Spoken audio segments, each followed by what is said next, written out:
Excel PU college ಗುರುವಾಯಿನಕೆರೆ, ಕರ್ನಾಟಕದ number 1 PU college. Admissions open now. ಅತ್ತ ಕಾಂಗ್ರೆಸ್ ಕುರ್ಚಿ ಕಿತ್ತಾಟ, ಸಂಪುಟ ಸರ್ಕಸ್, ಈಗ ಖಾತೆ ಕ್ಯಾತೆ ಅಂತ ಒಂದಾದ ಮೇಲೊಂದರಂತೆ ಸಮಸ್ಯೆಗಳ ಸುಳಿಗೆ ಸಿಲುಕಿ ಒದ್ದಾಡ್ತಾ ಇದೆ. ಆದ್ರೆ ಇತ್ತ ಕೇಸರಿ ಪಡೆ ಮಾತ್ರ ಪಾಪ್ಕಾರ್ನ್ ಜೊತೆ ಮಜಾ ನೋಡ್ತಾ ಇದೆ. ಡಿಕೆಶಿ ಸಂಪುಟ 3 ದಿನಗಳಲ್ಲಿ 3 ಹೋಳಾಗಿದೆ ಅಂತ ಹೇಳಿ ಅಶೋಕ್ ತಿವಿದ್ರೆ, ಸಿಕ್ಸರ್ ಹೊಡೆದು ಹಿಟ್ ವಿಕೆಟ್ ಆಗಿದೆ ಅಂತ ಹೇಳಿ ಸಿಟಿ ರವಿ ಹಸ್ತಪಡಿಯ ಕಾಲೆಳೆದಿದ್ದಾರೆ.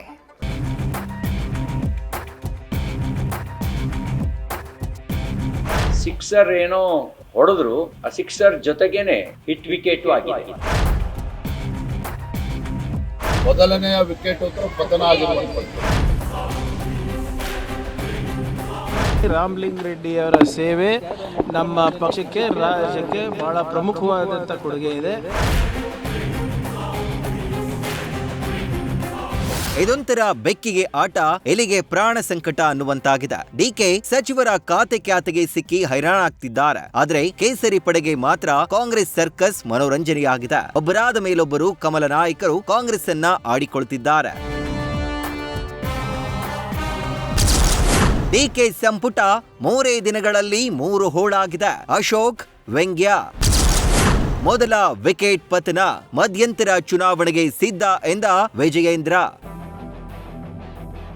ಡಿಕೆಶಿ ಸರ್ಕಾರವು ಹೊಸ ಪೋಸ್ಟರ್ ಹೊಂದಿರುವ ಹಳೆಯ ಸಿನಿಮಾದಂತಿದೆ. ರಿಲೀಸ್ ಮೊದಲೇ ದಂಗೆ ಶುರುವಾಗಿದೆ. ಡಿಕೆಶಿ ಸಂಪುಟ 3 ದಿನಗಳಲ್ಲಿ 3 ಹೋಳಾಗಿದೆ ಅಂತ ವಿಪಕ್ಷ ನಾಯಕ ಆರ್ ಅಶೋಕ್ ಕಾಂಗ್ರೆಸ್ ಕಾಲೆಳೆದಿದ್ದಾರೆ. ಸತೀಶ್ ಜಾರಕಿಹೊಳಿ, ಕೆಎಚ್ ಪಾಟೀಲ್, ಕೆಎಚ್ ಮುನಿಯಪ್ಪ ಖಾತೆ ಕ್ಯಾತೆ ಶುರು ಮಾಡಿದ್ದಾರೆ. ಆದ್ರೆ ಈ ಕಿತ್ತಾಟಕ್ಕೆ ತೇಪೆ ಹಚ್ಚಲು ರಾಹುಲ್ ಗಾಂಧಿ ಬೆಂಗಳೂರಿನಲ್ಲೇ ಮನೆ ಮಾಡ್ಲಿ, ಅಲ್ಲದೆ ರಾಹುಲ್ ದುಡ್ಡು ವಸೂಲಿಗಷ್ಟೇ ರಾಜ್ಯಕ್ಕೆ ಬಂದಿದ್ದಾರೆ ಅಂತ ಕಿಡಿಕಾರಿದ್ದಾರೆ. ಇನ್ನು 3 ವರ್ಷದಿಂದಲೂ ಹಗ್ಗ ಜಗ್ಗಾಟ ನಡೀತಾ ಇದ್ದು, ಈಗ ಮೊದಲ ವಿಕೆಟ್ ಪತನವಾಗಿದೆ. ಇದನ್ನೆಲ್ಲ ನೋಡ್ತಾ ಇದ್ರೆ ಮಧ್ಯಂತರ ಚುನಾವಣೆ ಯಾವಾಗ ಬೇಕಾದ್ರೂ ಬರಬಹುದು, ನಾವು ಸಿದ್ಧ ಇದ್ದೇವೆ ಅಂತ ವಿಜಯೇಂದ್ರ ಚಾಟಿ ಬೀಸಿದ್ದಾರೆ.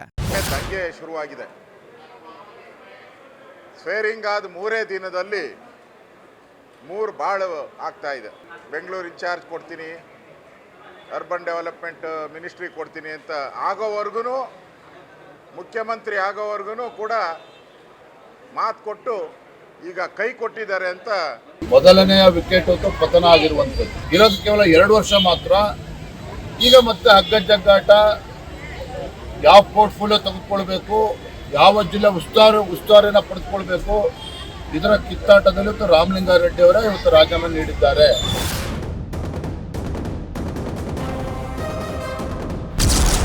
ಸಿಕ್ಸರ್ ಜೊತೆಗೆ ಹಿಟ್ ವಿಕೆಟ್, ಸಿಟಿ ರವಿ ಲೇವಡಿ. ಮೊದಲ ಸಂಪುಟ ಸಭೆನ ಸಿಕ್ಸರ್ ಹೊಡೆದಂತೆ ಬಿಂಬಿಸಿದ್ರು. ಆದ್ರೆ ಸಿಕ್ಸರ್ ಜೊತೆ ಹಿಟ್ ವಿಕೆಟ್ ಆಗಿದೆ ಅಂತ ಸಿಟಿ ರವಿ ಡಿಕೆ ಸರ್ಕಾರದ ಲೇವಡಿ ಮಾಡಿದ್ದಾರೆ. ಇವರಷ್ಟೇ ಅಲ್ಲ, ಕೇಸರಿ ಪಡೆಯ ಹಲವು ನಾಯಕರು ಕೂಡ ಇದೇ ದಾಟಿಯಲ್ಲಿ ಕಾಂಗ್ರೆಸ್ಗೆ ಕಾಲೆಳೆದಿದ್ದಾರೆ. ಸಿಕ್ಸರ್ ಏನೋ ಹೊಡೆದ್ರು, ಆದ್ರೆ ಆ ಸಿಕ್ಸರ್ ಜೊತೆಗೇನೆ ಹಿಟ್ ವಿಕೆಟ್ ಆಗಿದೆ. ಇದು ಸೂಚಿಸುತ್ತೆ ಆಂತರಿಕವಾಗಿ ಎಲ್ಲವೂ ಸರಿ ಇಲ್ಲ ಅನ್ನೋದನ್ನ. ಇನ್ನು ರಾಮಲಿಂಗಾರೆಡ್ಡಿ ರಾಜೀನಾಮೆಯ ಬಗ್ಗೆ ಕಾಂಗ್ರೆಸ್ ನಾಯಕರು ತಮ್ಮದೇ ದಾಟಿಯಲ್ಲಿ ಸ್ಪಷ್ಟನೆ, ತೇಪೆ ಹಚ್ಚುವ ಕೆಲಸ ಮಾಡ್ತಿದ್ದಾರೆ. ರಾಮಲಿಂಗಾರೆಡ್ಡಿ ಬಹಳ ಮುಖ್ಯ ವ್ಯಕ್ತಿ, 9 ಸಾರಿ ಗೆದ್ದಿದ್ದಾರೆ. ಏನೇ ಇದ್ದರೂ ವರಿಷ್ಠರು ತೀರ್ಮಾನ ಮಾಡ್ತಾರೆ ಅಂತ ಸಚಿವ ಪ್ರಿಯಾಂಕ್ ಖರ್ಗೆ ಹೇಳಿದ್ದಾರೆ. ರಾಮಲಿಂಗ ರೆಡ್ಡಿ ಅವರ ಸೇವೆ ನಮ್ಮ ಪಕ್ಷಕ್ಕೆ, ರಾಜ್ಯಕ್ಕೆ ಬಹಳ ಪ್ರಮುಖವಾದಂಥ ಕೊಡುಗೆ ಇದೆ. ಅವರ ಸೇವೆ ಅಗತ್ಯ ಇದೆ. ಏನೇ ಇದ್ರೂ ಕೂಡ ನಮ್ಮ ಪಕ್ಷದ ವರಿಷ್ಠರು ಅದನ್ನ ಬಗೆಹರಿಸ್ತಾರೆ. ಒಟ್ಟಾರೆ ಬೆಕ್ಕಿಗೆ ಆಟ, ಎಲಿಗೆ ಪ್ರಾಣ ಸಂಕಟ ಎಂಬಂತಾಗಿದೆ ಕಾಂಗ್ರೆಸ್ ಬಿಜೆಪಿ ಪರಿಸ್ಥಿತಿ. ಆದಷ್ಟು ಬೇಗ ಡಿಕೆಶಿ ಸರ್ಕಾರದ ಸರ್ಕಸ್ಗೆ ವಿರಾಮ ಬಿದ್ದು ರಾಜ್ಯದ ಅಭಿವೃದ್ಧಿ ಕಡೆಗೆ ಗಮನ ಕೊಡಬೇಕಾಗಿದೆ. Harish, political bureau, news first. News first ನಿರ್ಭೀತಿಯಿಂದ ನಿಮ್ಮ ಪರವಾಗಿ.